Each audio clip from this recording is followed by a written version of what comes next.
4 বছর বয়সে ময়মনসিংহের সেই ছোট্ট শিশুটি 60 বছর পরে তার জন্মভূমিতে পা দিয়েছে। আমার জায়গায় নিজেকে একটু দাঁড় করান। আমার পূর্বপুরুষের যাপন, তাদের ভালোবাসা আমার মধ্যে কি তিস্তা গঙ্গা যমুনার ঢেউয়ের মতো আছে পড়বে না আমার অনুভূতির বেলাভূমিতে? তাই খুবই আবেগপ্রবণ হয়ে পড়ছি, নস্টালজিক হয়ে পড়ছি যে আমার সেই জন্মভূমিতে এই বাংলা ওই বাংলা কারা কি জন্য ছিড়ল সেই ইতিহাস আমাদের সবারই জানা। ক্ষমতার উচ্চ আসনে বসে যারা ক্ষমতা ভাগ করার খেলায় নামে, তারা সাধারণ মানুষের বুকের ব্যথা, ভালোবাসা সেই সবের প্রতি বোধহয় উদাসীন থাকে, নিষ্ঠুর উদাসীনতা কাজ করে তখন। যাই হোক, অনেকেই বললেন আমার ভারত থেকে আসা কবিরা যে সত্যি মনে হয় আমার নিজের জায়গায় আছে।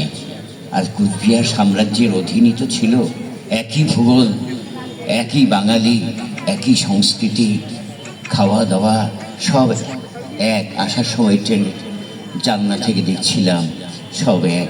তারপরেও কেন কাটা তা?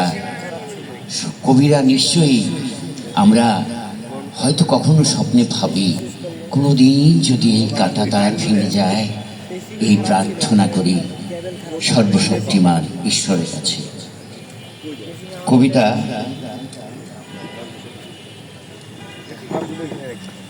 এ সময় কখনো উচ্চস্বরে কথা বলো না। এ সময় মনে রেখো শুধু দেখে যাবার।